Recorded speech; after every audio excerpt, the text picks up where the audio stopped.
So the project started back in 2011 when a new master's student, Julie Kern, decided that she'd really like to study dwarf mongooses and found somewhere she could work, Sarabi Rock Lodge.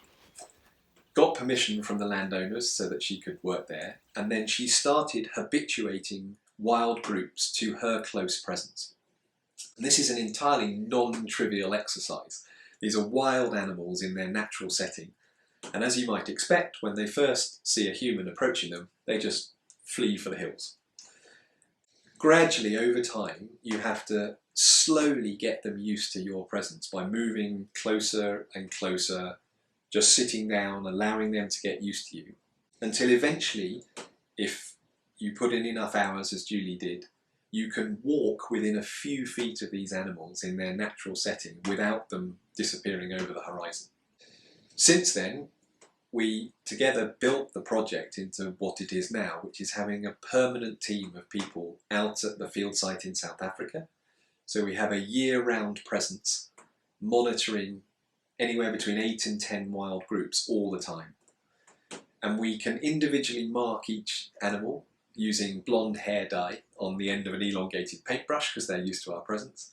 We can spend as much time as we want with them, observing them really closely in their natural conditions.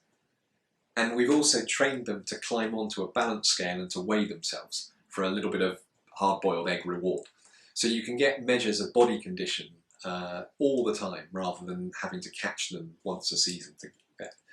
So the project has grown from Julie's initial starting point alone to this operation where we have a team there all year round and people rotate in and out. But we're with the mongooses every day of the year.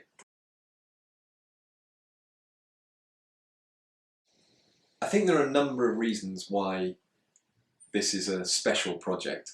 I mean, it's special to us because we've built it from scratch and then managed to keep it going for so long.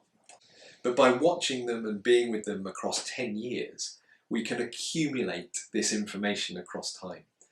As one example, these groups have a dominant breeding pair, and occasionally one of those dies and is replaced. And that might happen once every year or two, but across all of this time we've accumulated 60 or 70 occurrences and allow us to look at when that happens and what it means for these groups. So these long-term projects are incredibly valuable because they allow you to get at questions that would otherwise be impossible in a research sense.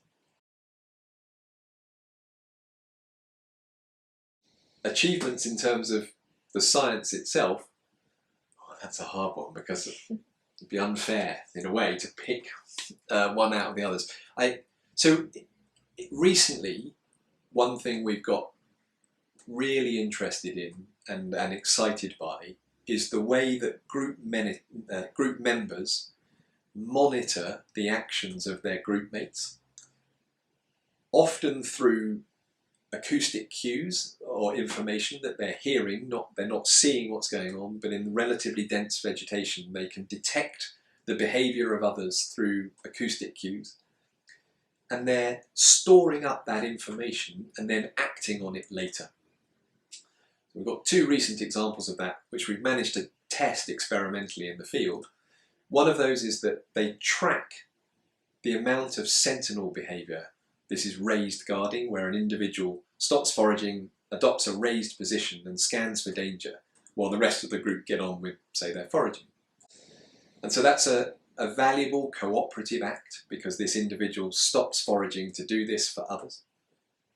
And it turns out that the group can monitor who's doing how much, because when they're doing this sentinel behaviour, they give a little vocalisation, a watchman song, and the other group mates seem to monitor who's doing what, and then when they get back to the burrow in the evening before they go to bed, they reward those individuals who did the most sentinel behaviour with the most grooming.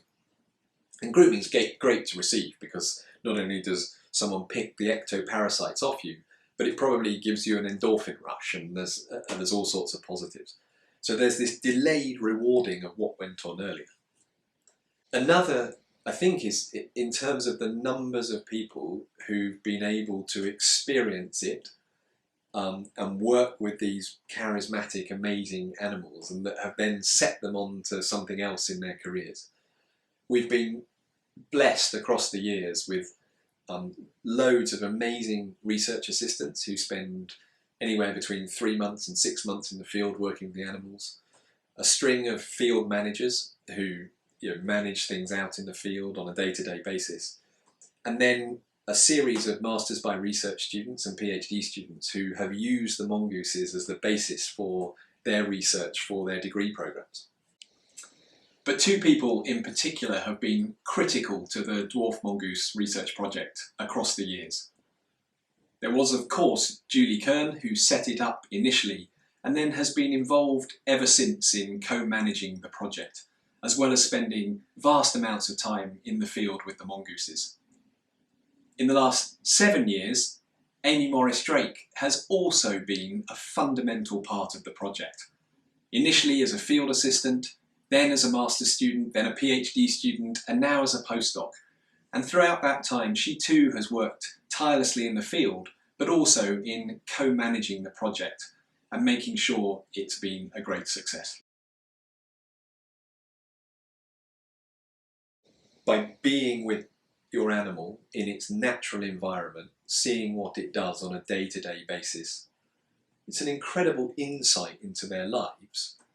That's amazing at that simple level, but it also opens your eyes to new research questions that you'd never be able to think up if you only ever watched videos of them or had little snapshots. The longer you spend with an organism and the more you study it, actually the more questions you end up with rather than answers, which is how science advances, and so that's fantastic.